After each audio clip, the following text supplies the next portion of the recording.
નમસ્કાર, મહિપતસિંહ ચૌહાણ છું.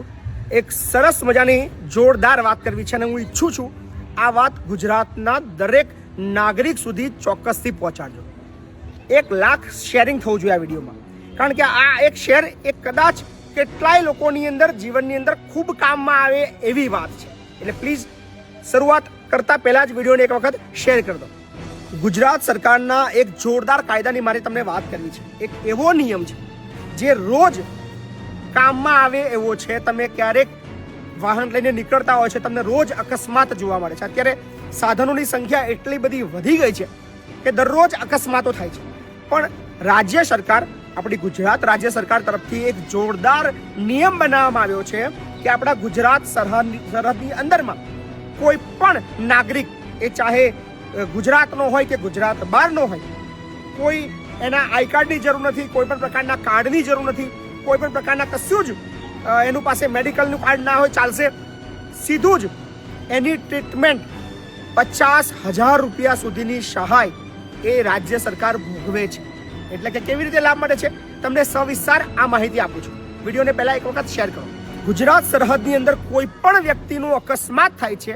અકસ્માત થયાના પ્રથમ 48 કલાક અને ટોટલ 50,000 રૂપિયા સુધીની જે ખર્ચ છે એ ગુજરાત સરકાર ભોગવતી હોય છે.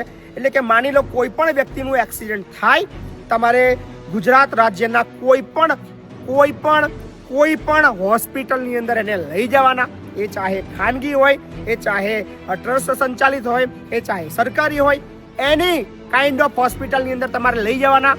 એની પ્રાથમિક સારવાર માટેની જે ખર્ચની રકમ છે મહત્તમ 50,000 રૂપિયા, યાદ રાખજો, એ તમારે ચૂકવવાની નથી. પ્રથમ 48 કલાક સુધી સારવાર દરમિયાન જેટલો પણ ખર્ચો થાય એમાં તમારે 1 પણ રૂપિયો નહીં ભરવાનો.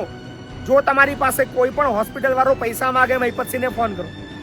ગુજરાતની અંદર કોઈ પણ હોસ્પિટલની અંદર તમારું જો વાહન અકસ્માત થાય છે એની ટ્રીટમેન્ટ માટે પ્રથમ 48 કલાકમાં 50,000ની જે લિમિટ છે એની અંદર એ લોકો જો તમારી પાસે પૈસા માંગે, મહિપતસિંહને ફોન કરો. મહિપતસિંહ તમને છાતી ઠોકીને કહે છે તમને મદદ કરશે અને તમારે પૈસા નહીં ભરવા પડે, એની ગેરંટી આપું છું.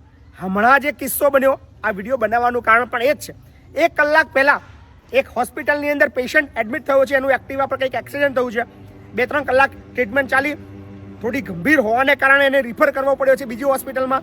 પણ આ જે 2-3 કલાકના સારવારના 46,000 રૂપિયા ડોક્ટરે બિલ કાઢ્યું. એની પાસે ઉઘરાણી કરી, એની પાસે માગણી કરી. પેલા ભાઈએ કીધું મારી પાસે આટલા પૈસા નથી સાહેબ, 10-15,000 રૂપિયા ઓછા કરો. એમાંથી કોઈ પરિચિત વાળો તો સીધો મને ફોન કર્યો, મહિપતસિંહ આવું થયું છે, આ હોસ્પિટલ વાળા 46,000 બિલ કાઢ્યું છે, કંઈક ઓછું કરાવડાવો ને. મેં કીધું 1 પણ રૂપિયો ભરવાનો નથી ભાઈ. શા માટે ભરવાનો છે? રાજ્ય સરકારનો પરિપત્ર છે. વાહન અકસ્માત સારવાર યોજના જે છે એના નિયમિત અનુસાર 50,000 રૂપિયા સુધીની સહાય સરકાર ઉઠાવે છે. ફક્ત એક જ ફોર્માલિટી કરવાની છે. કોઈ પણ વ્યક્તિનું એક્સિડન્ટ થાય, એ વ્યક્તિ અથવા એનો સ્નેહીજન એક એપ્લિકેશન ફોર્મ ભરે, એ બાબતનું જે નિયત નમૂનાનું ફોર્મ છે સાથે એક એપ્લિકેશન કરે. આ બિલ જે ખર્ચો થયો એ ડોક્ટર, હોસ્પિટલ, એ જે તે જિલ્લાની જે વડી કચેરી છે ત્યાં એપ્લિકેશન કરીને એને મળી જાય છે. એટલે તમારે પૈસા ચૂકવવા નથી.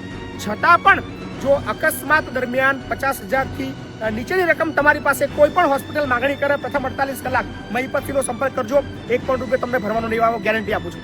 એટલે બહુ જોરદાર યોજના છે. ગભરાવાનું છે નહીં, ડરવાનું છે નહીં, ચિંતા કરવાની નથી. અને તમામ હોસ્પિટલો અહીંયા એવું નહીં કે ભાઈ સરકારી છે કે પ્રાઇવેટ છે કે ફલાણી ઢીકણી ટ્રસ્ટની છે, કશું જ નહીં. સરકારનો પરિપત્ર છે. એક જ વસ્તુ યાદ રાખવાની, જાગૃત બનશો, તાકાતથી વાત કરશો તો તમારા પૈસા બચશે. હમણાં જ 1 કલાક પહેલા મહિપતસિંહે 46,000 રૂપિયા એક જણના બચાયા. તો મારી ઈચ્છા થઈ કે 46 એક જણા બચાયા. આવા તો ગુજરાતની અંદર અસંખ્ય લોકો છે, આપણે વધારે પૈસા બચાવીએ. એટલે જેને પણ એક્સિડન્ટ થાય પ્રથમ 48 કલાક દરમિયાન વધુમાં વધુ 50,000ની ઉપર બિલ થાય તો તમારે ભાઈ આપી દેવાના. એની અંદર મહિપતસિંહ ફોન નહીં કરવાનો. પણ 50,000 રૂપિયા અને પ્રથમ 48 કલાકનો જે ખર્ચ છે એ રાજ્ય સરકાર ભોગવે છે. એનો મહત્તમ લાભ લેવાનો. ફડે એવું નહીં કે આપણે પૈસાવાળા છે એટલે ખીચામાં હાથ નાખીને આપી દેવાના. કદાચ ગરીબ લોકો છે, ચિંતા કરવાની. કોઈ હોસ્પિટલ ના માને, મહિપતસિંહનો સંપર્ક કરજો. નીચે નંબર આપ્યો છે. ફક્ત તમારું નામ લખો, હોસ્પિટલનું નામ લખો, જગ્યા લખો અને કહેજો કે ડોક્ટર પૈસાની માગણી કરે છે. મહિપતસિંહ તમને મદદ કરશે. ચિંતા ના કરજો. વિડીયોને શેર કરજો અને રાજ્ય સરકારની આ યોજનાનો મહત્તમ લાભ મળે, લોકો સુધી પહોંચે એવું કામ કરજો. મહિપતસિંહ તમારી સાથે છે અને કાયદો જાણશો તો ફાયદામાં રહેશો. ધન્યવાદ.